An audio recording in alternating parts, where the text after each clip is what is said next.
السلام علیکم، میں ہوں ارشد خان۔ پیارے دوستو، فرعون کے واقعے سے تو ہمیں خوب عبرت حاصل کرنی چاہیے۔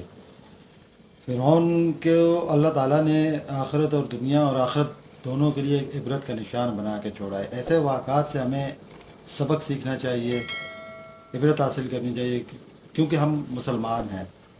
لیکن فرعون کی اتنی بڑی حکومت اور اتنی طاقت کے باوجود فرعون کے دور میں کچھ ایسے واقعات ہیں جن کو سن کر ایمان تازہ ہو جاتا ہے۔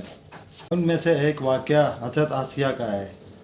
آج کی ویڈیو میں ہم حضرت آسیہ کے بارے میں جانیں گے، تو چلو دیکھتے ہیں ویڈیو کو۔ ایمان کے خاطر اپنی جان قربان کرنے والی ایک دلیر خاتون، جس نے موسیٰ علیہ السلام کی پرورش کی اور بچپن میں انہیں فرعون کے ظلم و جبر سے بچایا۔ لیکن جب اس خاتون نے اللہ پر ایمان لایا تو فرعون نے اس کے ساتھ کیا سلوک کیا، اور ایسا کیا ہوا کہ اس خاتون کو دنیا کی عظیم ترین عورت کا لقب دیا گیا۔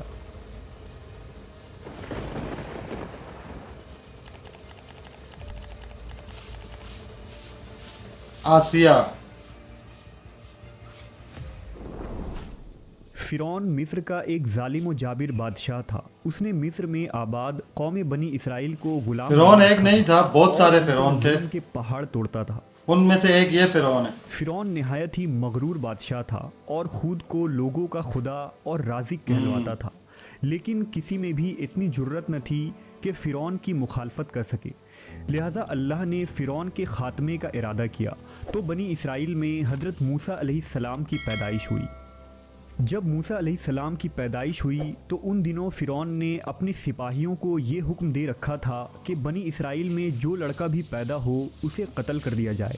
لہٰذا اس مصیبت و آفت کے دور میں مجبوراً موسیٰ علیہ السلام کی والدہ نے آپ کو ایک صندوق میں رکھ کر صندوق کو مضبوطی سے بند کر دیا اور اسے دریائے نیل میں ڈال دیا۔ دریا سے نکل کر ایک نہر فرعون کے محل کے نیچے بہتی تھی۔ اللہ کی قدرت یہ ہوئی کہ یہ صندوق دریائے نیل سے بہتے ہوئے اس نہر میں چلا گیا۔ اس وقت نہر کے کنارے فرعون کی بیوی آسیہ بنت مزاحم بیٹھ کر نہر کا نظارہ کر رہی تھی۔ آسیہ ایک خوبصورت اور نیک دل خاتون تھی اور وہ کسی بیماری سے شدید تکلیف میں تھی۔ فرعون نے اس کا بہت کچھ علاج کرایا تھا مگر وہ ناکام رہا۔ کہتے ہیں کہ کاہنوں نے اسے بتایا تھا کہ اے فرعون، کاہن یعنی کہ نجومیوں نے، اس دریا میں سے ایک آدمی تیرے محل میں داخل ہوگا، اگر اس کے منہ کی رال اس بیمار خاتون کے جسم پر ملی جائے گی تو اسے شفا ہو جائے گا۔ چنانچہ جب نہر میں بہتے اس صندوق پر آسیہ کی نظر پڑی تو اس نے ملازمین کو اسے نکالنے کا حکم دیا۔ جب اس صندوق کو پانی سے نکالا گیا اور اسے کھولا گیا اور ملکہ نے اس بچے کو دیکھا تو اسے یوں محسوس ہوا کہ ایک بجلی سی چمکی ہے جس نے اس کے دل کو منور کر دیا ہے۔ آسیہ کے دل میں اس بچے کی محبت نے گھر بنا لیا۔ اس بچے کا لعب دہن جیسے ہی ان کے ہاتھوں پر پڑا تو انہیں شفا ہو گئی۔ فرعون کی بیوی آسیہ کی بدن سے کوئی لڑکا نہ تھا اور وہ بے اولاد تھی، لہٰذا اس پاک دل خاتون کی ممتا جاگ اٹھی اور اس نے موسیٰ علیہ السلام کو گود لے لی۔ اس طرح اللہ کی قدرت سے موسیٰ علیہ السلام کی پرورش اسی فرعون کے محل میں ہوئی جس نے آپ علیہ السلام کے ہاتھوں سے ہلاک ہونا تھا۔ سبحان اللہ۔ دراصل لفظ فرعون اس دور میں مصر کے بادشاہ کا لقب ہوا کرتا تھا۔ موسیٰ علیہ السلام کے قصے کے سلسلے میں دو فرعونوں کا ذکر آتا ہے، ایک وہ جس کے زمانے میں آپ پیدا ہوئے اور جس کے گھر میں آپ نے پرورش پائی، اور دوسرا وہ جس کے پاس آپ ایمان کی دعوت اور بنی اسرائیل کی آزادی کا مطالبہ لے کر گئے اور جو سمندر میں غرق ہو گیا۔ لہٰذا بی بی آسیہ کا خاوند جس نے موسیٰ علیہ السلام کو اپنے محل میں رکھا، اس فرعون کا نام رامسس ثانی بتایا جاتا ہے۔ بہت سارے فرعون تھے، ان میں سے ایک یہ رامسس ثانی ہے۔ ریان بن ولید کی پوتی تھی۔ ریان بن ولید وہی بادشاہ تھا جو یوسف علیہ السلام کے دور میں عزیز مصر تھا اور اس نے حضرت یوسف پر ایمان بھی لایا تھا۔ جب مصر پر قبطی خاندان کی حکومت آئی تو فرعون نے اپنی طاقت کے زور پر بی بی آسیہ سے شادی کر لی اور انہیں دھمکی دی کہ اگر انہوں نے شادی سے انکار کیا تو ان کے والدین کو قتل کر دیا جائے گا۔ زبردستی شادی۔ شادی کے بعد بھی اللہ نے حضرت آسیہ کو فرعون کے شر سے محفوظ رکھا اور وہ آپ پر قادر نہ ہو سکا۔ مورخین لکھتے ہیں کہ اللہ نے فرعون کو نامرد بنا دیا تھا، اور بعض نے لکھا کہ فرعون کو ایسی بیماری تھی کہ طبیبوں نے اسے ساری عمر صحبت کرنے سے منع کر دیا تھا، استغفر اللہ، لہذا استغفر فرعون اللہ، کبھی بھی حضرت آسیہ کے قریب نہ جا سکا۔ یہ بھی اللہ کی ایک حکمت سبحان تھی اللہ۔ تاکہ بی بی آسیہ فرعون کے ناپاک جسم سے محفوظ رہ سکے۔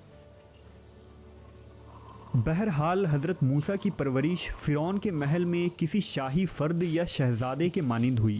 ہر طرح کے آرام و آرائش آپ کے لیے دستیاب تھے، لیکن قبطیوں کے درمیان زندگی گزارنے کے باوجود موسیٰ علیہ السلام فطری طور پر ان سے مختلف کردار کے مالک تھے۔ حضرت موسیٰ فرعون کے غرور و تکبر اور خدائی کے دعووں کو ناپسند کیا کرتے تھے، اور ہمیشہ توحید کے متعلق واضح بات کیا کرتے جو فرعون اور اس کے درباریوں کو ناگوار گزرتی تھی۔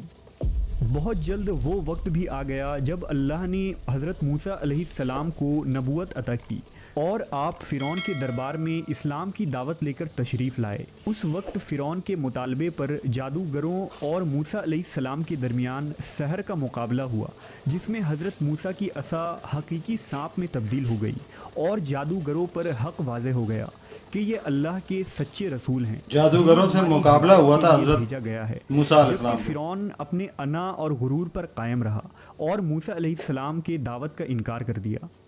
اسی دربار میں بی بی آسیہ بھی موجود تھیں، لہذا آپ نے جب یہ سنسنی خیز منظر دیکھا تو آپ کے دل میں فوراً حق کا نور چمک اٹھا اور آپ موسیٰ علیہ السلام پر ایمان لے آئیں۔ بی بی آسیہ فرعون مصر کی بیوی اور ملکہ تھی۔ آپ کے پاس مال و دولت کی کثرت تھی، لیکن اس کے باوجود آپ غرور و تکبر کا شکار نہیں تھی، بلکہ آپ کا دل غریبوں کی محبت سے سرشار اور ان پر شفقت و مہربانی کے جذبے سے معمور تھا۔ آپ دل کھول کر ان پر صدقہ و خیرات کیا کرتی، اسی وجہ سے آپ کو ام المساکین یعنی مسکینوں کی ماں بھی کہا جاتا سبحان ہے۔ اللہ۔ چونکہ بی بی آسیہ اپنے شوہر رامسس کے مظالم کو بھی خوب جانتی تھیں، اس لیے اپنے ایمان کا اظہار نہ کیا۔ آپ چھپ چھپا کر ایک اللہ کی عبادت کیا کرتی اور اللہ سے یہ دعا کرتی کہ اے اللہ، مجھے فرعون اور اس کے عمل سے نجات دے، میں اس کے کفریہ حرکتوں سے بیزار ہوں۔ حضرت آسیہ خفیہ طور پر موسیٰ علیہ السلام کے خدا کی عبادت کرتی اور دعا و استغفار میں مشغول رہتی، یہاں تک کہ فرعون کو ایک دن آپ کے ایمان لانے کی خبر ہو گئی۔ اس نے ایک روز اپنے درباریوں سے کہا، کیا تم لوگوں کو میری بیوی کی کچھ خبر ہے؟ تم لوگ اس کے متعلق کیا جانتے ہو؟ سب نے بی بی آسیہ کی بڑی تعریف کی اور ان کی بھلائیاں بیان کی۔ فرعون نے کہا، کیا تم لوگوں کو نہیں معلوم وہ میرے سوا دوسرے خدا کو مانتی ہے؟ لہذا فرعون نے حضرت آسیہ کو دربار میں بلایا اور ان سے دریافت کیا کہ تو کسے اپنا معبود مانتی ہے؟ حضرت آسیہ نے دلیری اور جذبہ ایمانی سے جواب دیا کہ میں موسیٰ کے رب پر ایمان رکھتی ہوں، جو میرا، تیرا اور ہم سب کا سبحان خدا ہے۔ اللہ، سبحان فرعون اس اللہ۔ بے باک جواب پر غضبناک ہو گیا اور بہت جلد پورے شہر میں اس بات کی شہرت ہو گئی کہ فرعون کی بیوی اور ملکہ نے فرعونی طور طریقے کو ٹھکراتے ہوئے دین موسیٰ قبول کر لیا ہے۔ پہلے تو فرعون نے بی بی آسیہ کو سمجھا بجھا کر، ترغیب دلا کر اور ڈرا دھمکا کر موسیٰ علیہ السلام کے دین کو چھوڑنے کو کہا، لیکن جب اس نے حضرت آسیہ کے چٹان جیسے مضبوط ایمان اور جذبے کو دیکھا تو اس نے ظلم و بربریت سے کام لینے کی ٹھان لی۔ فرعون نے اپنے اہلکاروں کو حکم دیا کہ آسیہ کو تپتے ہوئے ریگستان کی دھوپ میں لٹا دیا جائے، لہذا آپ کو شدید گرمی میں ریت کے تپتے میدان میں چھوڑ دیا گیا۔ فرعون اس جگہ دورہ کرتا رہا اور کہتا رہا کہ اب تو باز آ جا، اگر تو نے میری بات مان لی تو محل کی شاہی زندگی اور آرام و آرائش تیری منتظر ہے۔ مگر حضرت آسیہ پر اس کا کوئی اثر نہ ہوا، کیونکہ آپ کو جنت کے اس لافانی محلات پر ایمان تھا جو اللہ نے انہیں عطا کرنے کا وعدہ کیا تھا۔ جب فرعون نے حضرت آسیہ کی ثابت قدمی کو دیکھا تو اس نے آپ کو شہید کرنے کا فیصلہ کر لیا۔ اس نے اپنے سپاہیوں کو حکم دیا کہ بڑی سے بڑی چٹان کہیں سے اٹھا لاؤ اور آسیہ کو چت لٹاؤ اور وہ چٹان اس پر گرا دو۔ استغفر اللہ، کتنا ظالم تھا یار یہ۔ لہٰذا جب یہ لوگ پتھر لائے اور حضرت آسیہ کو لٹایا گیا تو آپ نے آسمان کی طرف نگاہ اٹھائی تو پروردگار نے حجاب ہٹا دیے اور جنت کو اور وہاں جو محل ان کے لیے بنایا گیا تھا سبحان اسے اللہ، انہوں نے اپنی آنکھوں سے دیکھ سبحان لیا۔ اللہ۔